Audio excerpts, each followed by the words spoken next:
Why do people fall in love with you? Have you ever wondered why certain people are drawn to you so deeply, almost irresistibly?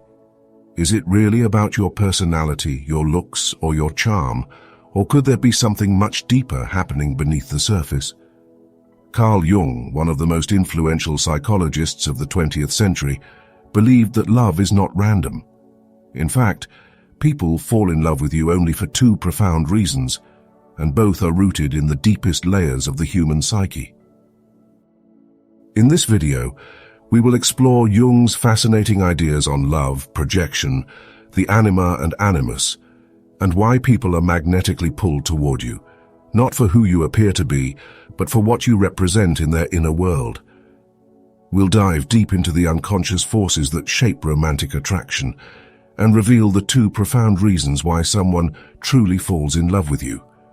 Reasons that go far beyond surface-level qualities and instead reflect the hidden architecture of the human psyche. Before we begin, make sure to subscribe to the Mental Dose channel and join our Telegram community, where you'll get early access to new videos and insights on personal and spiritual growth. Now let's get started.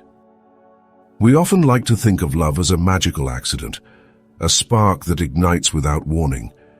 Yet for Carl Jung, even the most sudden attraction follows a deeper order, an inner logic crafted not by chance, but by the unconscious. What feels like a spontaneous connection is rarely spontaneous at all. It is the visible result of invisible forces shaped by years of inner development, unprocessed emotion, and unmet needs.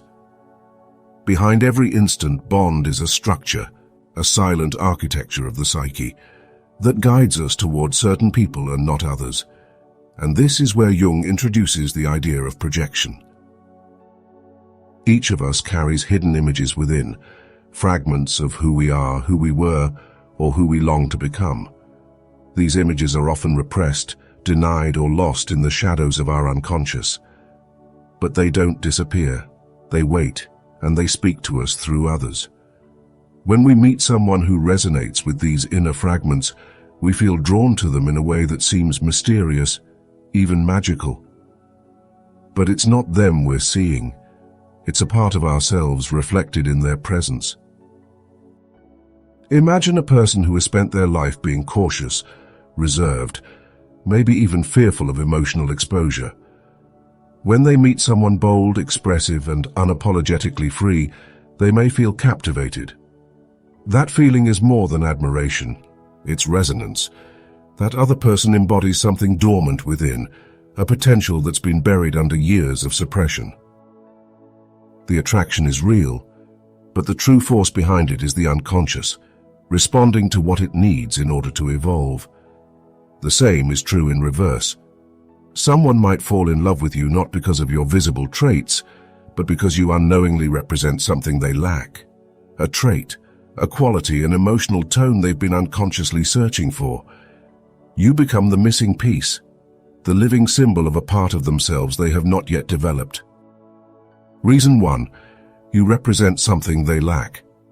It's not simply about opposites attracting, it's that opposites reveal what is missing. A rational person may be drawn to someone deeply emotional. An introvert may fall in love with an extrovert. A structured soul may be fascinated by someone chaotic, but this admiration can easily slip into dependence. If the person does not recognize that what they admire in you is something they could nurture in themselves, they may cling to you not out of genuine love, but out of unconscious need. And as soon as that need changes, or as soon as your humanity disrupts their idealized image, the attraction may fade. This is the danger of projection. It creates an illusion of connection that often cannot withstand the truth of reality. And when the illusion breaks, the love built on it begins to collapse. Jung didn't stop at projection. He took this even further with his concept of the anima and animus, archetypal images of the opposite gender that live deep within the psyche. For Jung, every man carries within him an unconscious image of the feminine, his anima, while every woman carries within her an unconscious image of the masculine, her animus. These aren't random preferences or cultural roles. They are inner figures shaped by our earliest relationships, especially with parental figures, and by the collective symbols of femininity and masculinity inherited from culture, myth, and the human psyche itself. Over time, these archetypes become emotionally charged blueprints. We carry them unknowingly, and one day we meet someone who seems to fit them perfectly. When that happens, the attraction can be overwhelming. There is often a deep sense of familiarity, as if we've known this person forever, even if we've only just met. It can feel like destiny, soul recognition, or some ancient memory reawakened. But Jung would caution us, this is not fate. It is not evidence of cosmic soulmates. It is the psyche seeing its own internal design reflected in another human being. Reason 2. You awaken a powerful unconscious image they've carried within. You resemble the unconscious image they've carried for years. Maybe not in looks or behavior, but in essence. You activate an internal pattern that stirs powerful emotion. And that's why the connection feels immediate and irrational. It's not about you. It's about the symbol you've become to their inner world. But here lies the problem. When someone falls in love with an inner image projected onto you, they're not really seeing you. They're seeing a fantasy, a sacred idea, a psychological construction. You become the screen for a projection that was written long before you arrived. And as soon as the real you begins to emerge, your flaws, your contradictions, your human nature, the fantasy begins to crumble. What once felt divine becomes confusing. What once felt perfect now feels complicated. Conflicts emerge. Disappointment follows. The illusion collapses under the weight of truth. This is why so many passionate relationships begin with euphoria and end in chaos. They weren't based on mutual understanding, but on archetypal projection, an unconscious script trying to play itself out in the real world. But no human can live up to an archetype forever. Before we continue, I truly hope you're finding this video insightful. If so, don't forget to share it with anyone who might benefit from these ideas. And if you'd like to support the Mental Dose channel and the work we do, you can leave a donation by clicking the thanks button just below this video. Your support means the world to us. Now let's continue. Despite the pain and confusion that projection often brings, Jung did not see this as failure. On the contrary, he believed it was an essential part of our growth. Love is not just an emotional experience, it is a tool of transformation.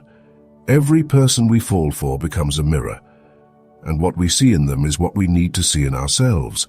Some people reflect our hidden potential, others expose our deepest fears.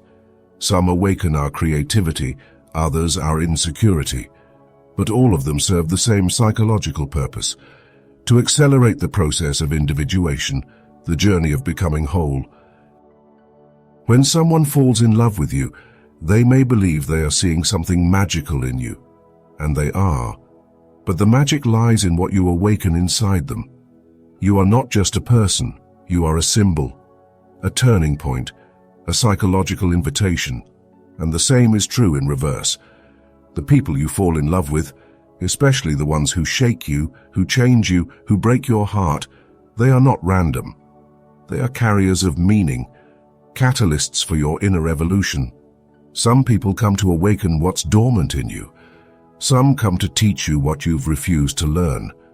Others come simply to show you your own reflection, distorted or clear, depending on how ready you are to look. Not all of these relationships are meant to last. Some are meant to disrupt. Some are designed to break patterns.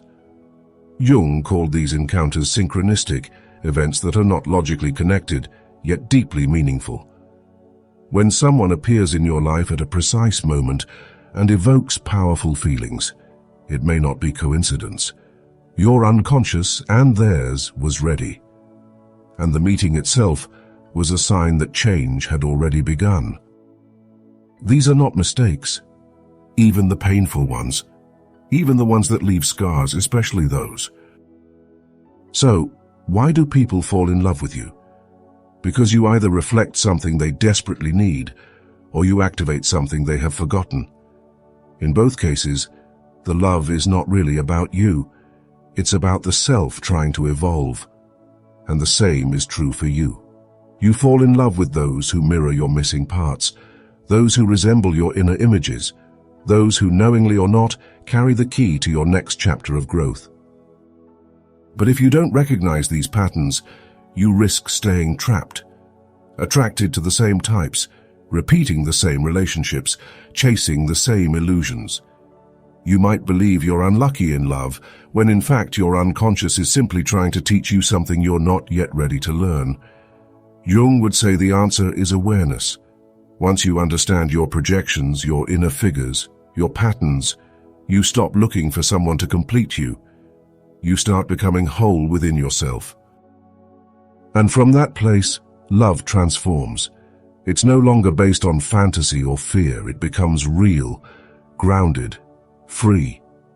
Because in the end, the deepest love is not about finding the perfect person. It's about awakening the parts of yourself that have been waiting to be seen. You don't just fall in love with others. You fall in love with the version of yourself they help you uncover. Understanding love through Jung's lens reveals that it's never just about the other person. It's always a journey back to the self. So the next time someone falls in love with you, or you feel that deep pull toward another, ask yourself, what part of the soul is waking up right now?